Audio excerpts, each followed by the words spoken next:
Un adorateur peut être un chanteur, mais un chanteur peut ne pas être un adorateur. Nuance. L'adorateur vit l'adoration. Le chanteur chante pour adorer.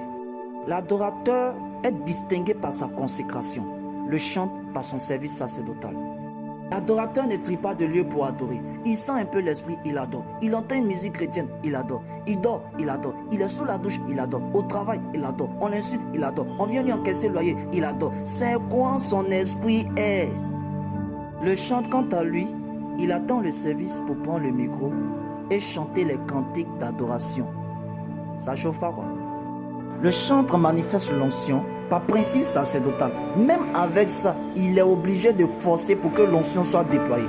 L'adorateur, quant à lui, transporte et déploie l'onction malgré lui-même, pourvu qu'il adore.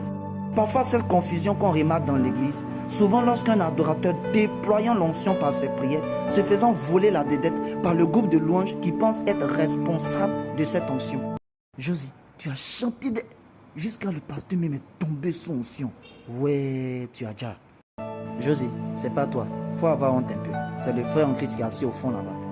L'adorateur est caractérisé par son cri. Le chant est caractérisé par sa voix. Le cri de l'adorateur peut ouvrir plusieurs dimensions dans le spirituel. Il peut recevoir des secrets de la part de Dieu que même les voyants authentiques n'ont pas. C'est la grâce de Dieu, pourvu qu'il soit conscient de son identité. Son cri bouscule l'ordre du temps. Jean 4, versets 23 à 24. L'heure vient, et elle est déjà venue, où les vrais adorateurs adoreront le Père en esprit et en vérité.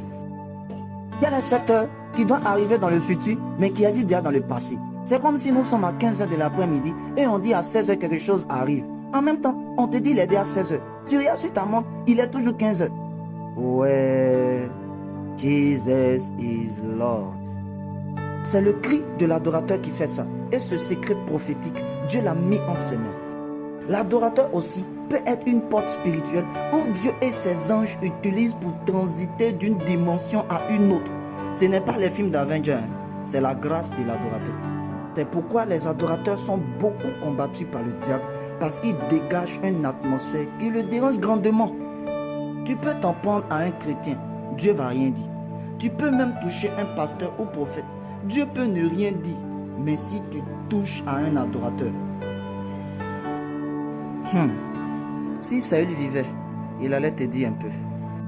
Petite précision, on peut aussi retrouver des chants adorateurs.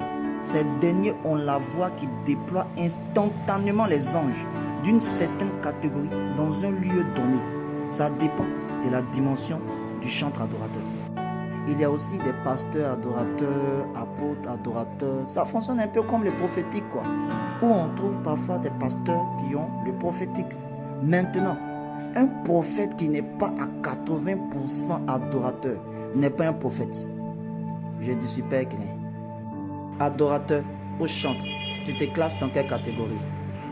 Si tu as aimé ce message, like, partage et que le Seigneur Jésus t'arrose de son esprit.